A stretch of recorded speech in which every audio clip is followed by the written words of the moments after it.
house staff, there's 3 types of groups: box office, concessions, and ushering. In box office, you sell tickets to people or families. And then in concessions, you sell snacks and foods. That's how we get our profit for the theater. And in ushering, you help manage seating and like tell anyone like if they need to leave that they leave. When dealing with stage directions, there's directors right and left and actors right and left. Directors right and left is what the audience sees when they see the actors, and actors right and left is what the actors see when they look at the audience. There's also upstage, downstage, and center stage, which is when the director is looking at the stage and it's the upper tier, the center tier, and the lower tier. Then once you put them all together, you could put like downstage center or upstage right, things like that. Okay, so as a stage manager, what I did was basically memorize the entire script, and for each rehearsal, I would take attendance for each day. And I would also write down all the blocking and notes in the script. So then I would, of course, communicate with the other people who were in tech, so lighting and sound, and just made sure overall that everything was going right, the actors were doing okay, and just making sure that we had all the blocking down so that when the time comes, everything would be running smooth. Basically, technical director is you're in charge of making the sets. You're the overseer of all the jobs of lighting, sound, props, costume sets. When Miss Young isn't around, you're usually going around making sure everybody's safe, doing what they're doing, making sure they do their job. But the biggest job would be mostly sets. You design the sets, you come up with your cut list, everything that you need for that production. You balance a budget, and then you give it to Miss Young, and you're basically her right-hand man for the rest of the year. In lighting, we basically hang all the lights, run the cables for all the lights, and program each look for the shows so that we can light up the show and give a certain look and a certain vibe to all of them. Okay. So sound is really important for a show because it's literally the sound. It's the background noise, so when the actors like get punched or something, the sound is there. Because a sound of a punch, when you're not actually hitting something, you can't hear it in the audience. Therefore, that's what the sound crew does. The sound crew makes sure that we have sound in the underlying theme of like musicals. We have underscores, and we make sure that we compose those and we put them all together, and we make sure that the sound plays on cue so that the sound is lively and that the show is entertaining. Costumes is a really important part of producing a production because it adds an extra bit of character. It allows the characters to try and really recreate the personality and who their character is supposed to be. It adds an extra understanding to the audience as to what's going on in the scene, how important it is. In order to create a costume for a character, you have to think about the character themselves.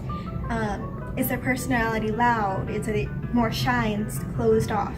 For loud people, you probably want some more vibrant, eccentric colors instead of darker, duller colors. If they're younger, you probably want to dress them more like a little kid. If they're older, you probably want to dress them a little more mature. Props are important to a show because they bring the whole entire thing together and make it a lot more clean and make it look a lot more professional. But also it brings the show on a different artistic level because it's more like what the actors are interacting with, and also how those props and what they're working with is interacting with the audience and accelerating the story more. Outside of each closet, we have a whiteboard that has a general idea of what we have inside the closet. And in each cabinet, there's an inventory list which shows what's exactly in the closet and how many there are. For example, in shelf 2, there are 2 Santa hats. So on these racks, we have our actors' costumes for our selected shows. We label each of our costumes for our actors. We put their name and we put their role, just so it doesn't get confusing. So our props are organized in these cabinets right here because we don't have a lot. It's not that we don't have a lot, it's just it all like fits in the cabinets, which you already saw. But basically, so we have 4 compartments right here. We have hair and makeup, scarves and blankets, and small props. So I'll just show you kind of like what's in here. So, you know, we got all our makeup stuff, all our hair stuff, you know, we got like hair coloring, hair rollers, and stuff like that. Then we also have like accessories, which, you know, like we have headbands. Yeah, then we have like belts, and we have big glasses. And then just some other like belts and other stuff in here, and like, you know, some random flowers. But that's like the least organized one. Okay, and then down here I just have like a bunch of scarves and blankets that were loose in the cabinets that I didn't really want to like hang in there. So yeah, all that fun stuff. Lastly, in here is just a bunch of the little small props that can fit in here, and they wouldn't really go anywhere else because that wouldn't make sense if they were just like out in the closet where, you know, there's a lot of space. So, you know, we just keep it all in here. Yeah. And off to the closet. Hi, so we're in the closet now. So basically what we have in the closet are just like some bigger props that wouldn't like fit back here. You know, like we have like this thing from Violet. It's like an old radio. And then we have some like, you know, some big umbrellas that didn't really fit in the closet. Not the closet, the cabinets anymore because we reorganized them and everything. And we just have some stuff from School. Some other like brushes, like kind of props like this. Like we can't obviously just keep that laying anywhere. And you know, just some other stuff from Violet in there. And then we also have some like big random props up here. Like all of our Christmas stuff is over there. There's Mason, hi. And then and then the rest in here is for other crews.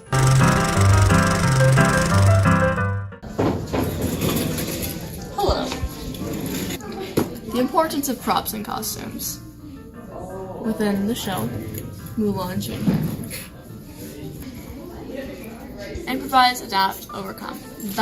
Those are the 3 words of advice I can give you when trying to start props and costumes. I say this because when I was doing props and costumes for Mulan, we had to improvise a lot. First of all, we had to improvise how we were going to make an avalanche within a small space in a short period of time. What we did end up doing is using fabric and tying them to poles and just running around the room. And with the magic of lighting, sound, and just the audience's imagination, pow, an avalanche. Another thing that we had to do was improvise with costumes because we had a very limited budget and a very limited supply when coming up with costumes for the show specifically. One of the things we ended up doing is using a pirate costume for the actor who plays Shifu. Shifu is one of those like stuck-up people, it's just kind of like, ha ha ha, I'm better than all of you. But for the sake of the plot and the show, this costume worked very well, and you have to remember, you don't have to get the exact costume, you just have to be able to tell the story with that costume. And to emphasize who and what the character is. And why the character is even. Like, why do they exist? Like, do they just kind of appear because, like, wow, and they don't have that many clothes? Or are they rich and noble? You have to really show that with this. And it's very important to just remember that you don't need to get the exact thing. Mulan was a lot of fun. I do recommend you join the next musical. You can cut this